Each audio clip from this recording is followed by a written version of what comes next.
जैसा कि आप सब लोगों को पता है कि एसटीएफ करीब 1.5-2 साल पहले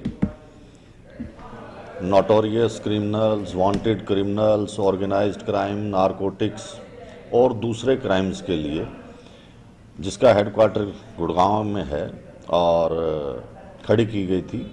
आप लोगों को आज एक इसलिए बुलाया गया कि करीब 8 से 10 दिन पहले एक किडनैपिंग हुई थी, जिसका कि केस कल या परसों में दर्ज कराया गया था। किसी डॉक्टर की किडनैपिंग हुई थी। डिटेल आप उससे सब ले सकते हैं, उसके अंदर सब कुछ मेंशन है। उसके संबंध में हम लोगों ने करीब 6-7 टीम्स साइलेंटली लगा रखी थी, जिसमें कल एक जो सोर्स से हमें पता लगा था कि एक जो इस किडनैपिंग में हो सकता है वो लखनऊ है। हमारी टीम कल शाम को वहाँ लखनऊ गई तो उसको डिटेन किया, उसको नोटिस दिया, लेकिन उसने इस बात से बिल्कुल इग्नोर कर दिया कि मेरा इसमें कोई हाथ नहीं है। और फिर ये कहा कि मैं इसके बारे में जानता ज़रूर हूँ। तो उसको कल रात को हम लोग गुड़गांव लेके आए।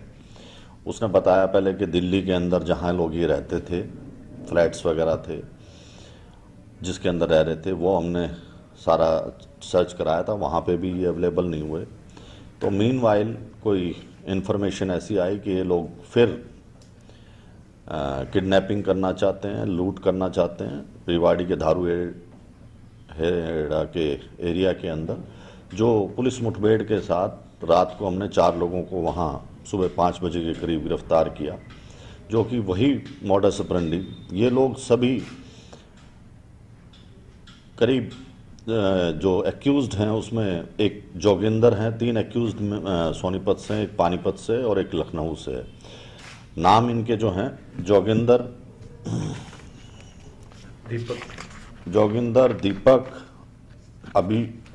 अमितेश, कमल और शिव कुमार इलियास सिब्बा। ये सब जो हैं इस किडनैपिंग के अंदर जब इंटेरोगेट किया गया मुठभेड़ के बाद, जब पता लगा कि जो हम लोगों ने डिटेन किया था, नोटिस दिया था, जो ये बात बता रहा था कि दिल्ली में इनका रहना है, मेरा इसमें कोई हाथ नहीं, कि वो भी इस किडनैपिंग में शामिल था, जिसको भी आज हमने अरेस्ट कर लिया। जोगिंदर जो है उसने करीब 13, ये सभी हार्डकोर क्रिमिनल्स हैं, सबके ऊपर लगभग रिवार्ड है हरियाणा की तरफ से, और सभी लोग वांटेड हैं मर्डर्स के अंदर, रॉबरीज के अंदर और स्नैचिंग में। इनकी मॉडस ऑपरेंडी के क्या किस तरह से ये करते थे कि किसी को भी लिफ्ट देके और उसको फिर दबोच लेते थे, और ये करीब 8, 7, 10 महीने से ऐसा चल रहा था, और दबोच के एटीएम से पैसे निकाल लेते थे। इस तरह की वारदातें इन्होंने राजस्थान, हरियाणा, दिल्ली यहाँ सब की हैं, जो कि ऑलरेडी रजिस्टर्ड है वहाँ, जिनके अंदर की ये वांटेड हैं। सेकंड के जो जोगिंदर है, वो जोगिंदर आपका और दीपक, ये ऑलरेडी मर्डर में भी वांटेड हैं। इन्होंने पहले भी कई ऐसे लोगों से उठा के किडनैपिंग करके पैसे लेके छोड़ा हुआ है, लेकिन वो अमाउंट बहुत कम थी। लोगों ने शायद उसके बारे में कंसर्न पुलिस स्टेशन के अंदर रिपोर्ट नहीं की, तो इसलिए ये हाईलाइट नहीं हो पाया। अब जब ये किडनैपिंग का एसटीएफ को पता लगा, तो यहाँ से 6 स्पेशल टीम्स लगाई गई इसके अंदर, डिफरेंट उनको प्रोजेक्ट दिए गए, और जिसको सुपरवाइज डीआईजी सतीश बाल्यान कर रहे थे। हम लोग इसकी एक घंटे की रिपोर्ट्स ले रहे थे कि क्या प्रोग्रेस चल रही है, क्या हो रहा है, और आखिर में इसमें हम लोगों ने कामयाबी पा ली।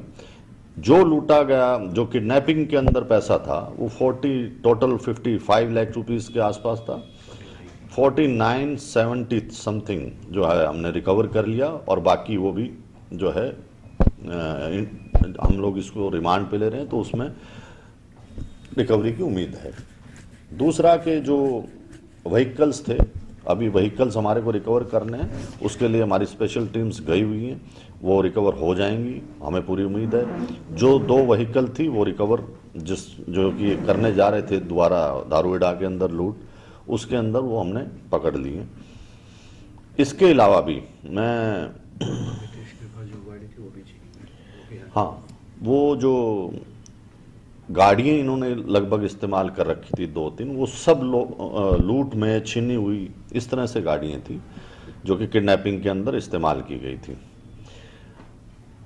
इसके अलावा कुछ पूछना चाहते हैं तो पूछिए। कौन सी गैंग से संबंध रखते हैं? देखिए, आप लोग कई दिनों से बड़े कंफ्यूज थे कि ये किसी गैंग से हैं या लिखा हुआ मैंने भी पढ़ा था, ये किसी गैंग से नहीं इनका संपर्क था। ये जो था ये एक्सीडेंटली अपॉर्चुनिटीज क्राइम कि जिसको जहां अपॉर्चुनिटी मिल जाए एक्सीडेंट, ठीक है, अपॉर्चुनिटी के मैंने जैसे कि ये 4 लोग 5 लोग लूट के उसके में गए थे। जब ये डॉक्टर को अकेला वहाँ इन्होंने देखा, इनको अपॉर्चुनिटी लगी कि भाई इसको उठा लिया जाए, जो एटीएम से पैसे निकाल लिए जाएं। इन्होंने उसको उठाया तो इसको लगा कि भाई अच्छा पैसे वाला है, इसे डिमांड की जाए, और वो डिमांड की गई। तो इस तरह से इसको कोई एम्ड टारगेट नहीं था। ये सर बताइए, ये भी जा रहा था कि इनको पहले धमकियां मिली थी किसी गैंग की तरफ से, इसके बाद इन्होंने गार्ड्स भी हायर कर रखे थे, अपने एसपीओ भी हायर कर रखे थे, तो क्या इस चीज का इससे कुछ लेना देना है या एक्सीडेंटली इन्होंने इसको पिक कर लिया? देखो, मैंने ये बताया कि इसको अपॉर्चुनिटी मिल गई। इसको, इस गैंग को यही नहीं पता था कि ये कौन है, नंबर 1, और इससे पहले इन्होंने काफ़ी कर रखा है ऐसा, ठीक है। तो किसी भी गैंग से, क्योंकि इनका एक अपना गैंग है, इन्होंने मर्डर कर रखे हैं, 307 कर रखी है, और लूट कर रखी हैं काफ़ी, ठीक है। हर आदमी वांटेड है। 8 से 10 केसेस के अंदर रिवार्ड हैं। जोगिंदर पे 50,000 है, और दूसरा आपका इस पे दीपक पे भी 10-20 हज़ार रुपये है। ये किसी गैंग से, जो आप लोगों ने पहले कईयों को मैंने पढ़ा भी है और आप लोग पूछना भी चाहते होंगे, इनका किसी गैंग से कोई लिंक नहीं है। ये जो है सर, ये आपस में मिले कैसे हैं और कहां से इनकी शुरुआत हुई? देखिए, जोगिंदर का मामे का लड़का है दीपक, ये आपस में सब दोस्त हैं, और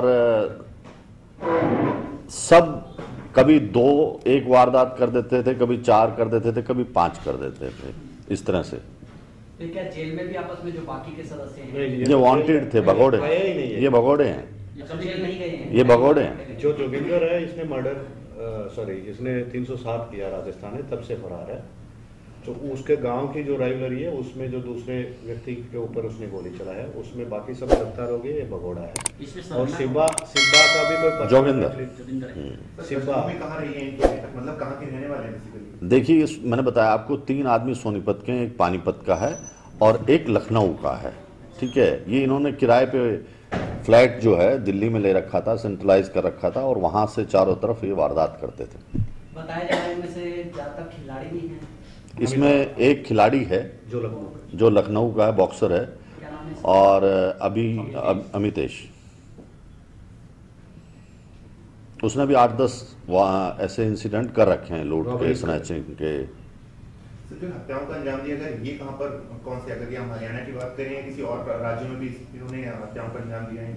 मैंने बताया आपको कि हरियाणा के अलावा दिल्ली, राजस्थान, यूपी अभी रॉबरी कर रखी है। तो और भी हम लोग इसको इंटेरोगेट करेंगे और उनको वेरीफाई भी करेंगे। सर एक चीज, जिस दिन ये वारदात हुई थी उस दिन आप इनके काफी करीब पहुंच रहे थे, कहाँ चूक हुई थी?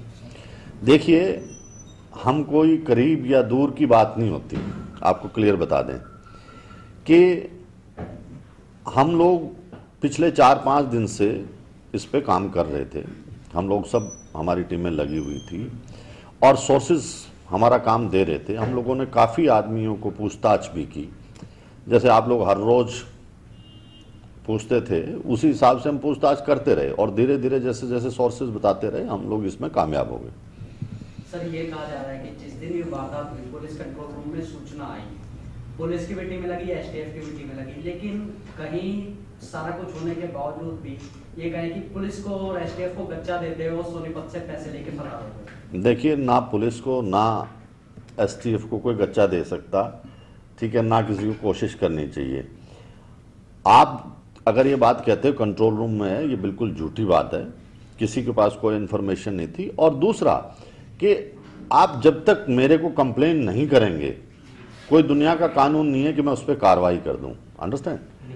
तो इसमें कोई लेकिन शिकायत में भी उन्होंने कहा है, हमने मौखिक रूप से पुलिस को पता सूचना दे दी थी किडनैपिंग की, लेकिन लिखित में आज लेने आए क्योंकि हम मानसिक तनाव में थे। अब मानसिक तनाव से उभरे हैं तो हम ये लिखित में शिकायत देंगे। देखिए, ये आपके साथ कोई क्राइम हो जाए, मेरे को ऐसा आदमी तो चाहिए कि भाई तुम बोलो कि जी मेरे साथ ये हुआ है, तभी एक्यूज्ड कोई होगा, ठीक है, उससे पहले नहीं होगा। अरेस्ट भी कैसे करेंगे? हमारे पास अगर इलीगल रखते हैं तो इलीगल डिटेन हो जाए। इस जगह से इसको किडनैप किया था। 29 सेक्टर के बैक साइड में पार्किंग है और लेमन ट्री होटल के नजदीक वो फ्री पार्किंग रहता है, थोड़ा parking। सुनसान सा रहता है वहाँ पे ना।